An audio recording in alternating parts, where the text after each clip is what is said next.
everyone. My name is Alexis Jones, and today we'll be talking about what we grow through. I know you're probably thinking, what is she talking about? But today we're going to be talking about puberty, young adulthood, and having a sex talk with your child. What is puberty? Puberty, we've all heard the word puberty sometime in our teen life. Puberty was once a confusing word. Is it dangerous? Is it cool to have? Does everyone get this? Puberty would be a time in a girl or boy's life when they sexually mature. The changes can occur physically or mentally, but differ in boys and girls. According to my source, puberty is the process of physical changes through which a child's body matures into an adult body capable of sexual reproduction. It is initiated by hormonal signals from the brain to the goings, the ovaries in a girl, the testes in a boy. How a human grows from child years to adult years. For boys, their bodies become more muscular, the voices start to get deeper, the genital will grow, which will also start to produce semen. Boys will also start to have body odor and a little more acne than usual. For girls, their bodies become more curvier, the hips start to spread, and the girl starts to gain more weight. Her breasts will also develop. The ovaries will begin to produce eggs, which will initiate that a period will start happening, which will be called menstruation. Very common during puberty, both girls and boys will have hair starting to develop in the armpits, legs, and private area. And this is just an example for females and what they go through for puberty. You may get pimples on your face, your armpit sweats, menstruation, which is your period, begins. You get taller, your breasts grow, and hair grows in your armpits, on your legs, and between your legs.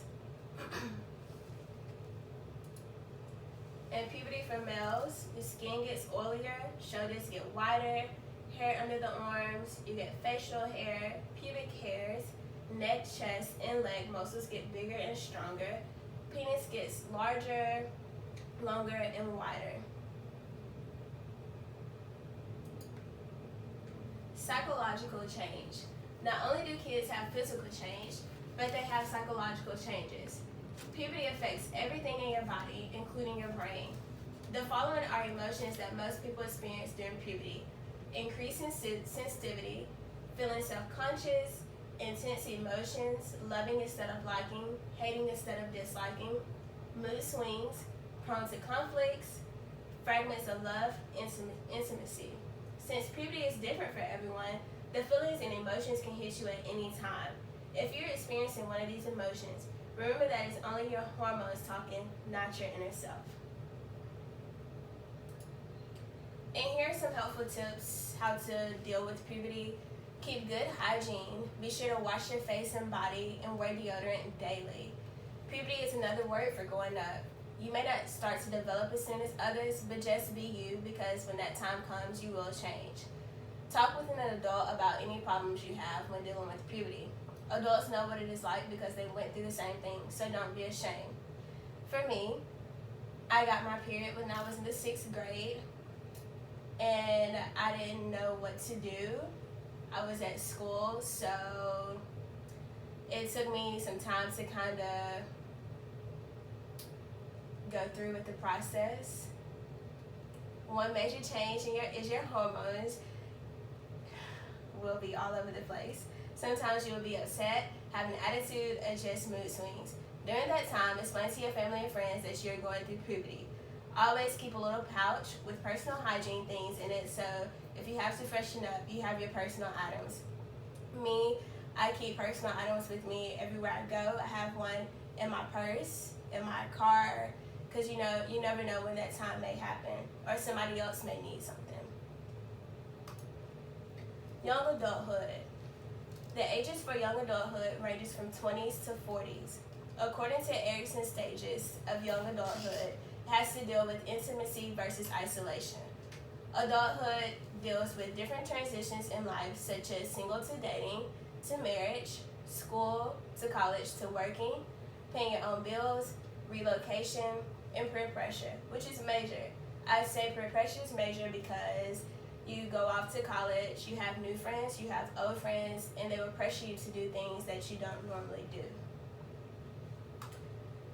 And here are 4 developmental stages that young adults go through: emotions, physical, cognitive, and social.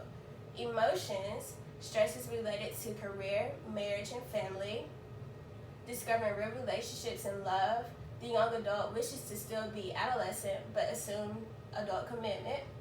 Physical, very active, sports, working out, trying to maintain good weight, trying to dress better than your adolescent years. Cognitive, critical thinking habits increase. More adult roles, identify career goals, new skills, hobbies, and adult interests. And lastly, social. You enter into sexual and emotional relationships. You start parenting, understanding sexual orientation, long distance relations with friends, marriage built on love. Let's have a sex talk. Talking to your children about sex. I say the age that you should start talking to your child about sex is between 6 and 15. It's very important that parents have a sex talk with kids at the right time in the right place. Kids have always been exposed to sexual language, images, and behaviors before they are developmentally prepared to handle them. If you do not educate your child, then someone else will, and they might not have the correct or proper conversation with them. You must provide accurate information and developmental context. Meet them where they are. A young child asking what does sex mean, maybe asking that because a teacher could have made a statement to line up by sex for recess. Openly address all questions of sexual development, sexual desire, and the nature of the adolescent. Let them know that they deserve to feel honored in their relationships. Help your child know that sex can wait and worth waiting for. Give them realistic guidance about how they will know when it might be worth moving forward to have sex. One helpful tool could be using web resources and sound information depending on the age. You may go to clinics and get brochures. Condoms for guys and pads for girls. Most clinics, when you go to the clinics, they do give condoms for guys. And for girls, they would teach you how to use a pad or a tampon or something like that. Thank you, and that is all I have for you today.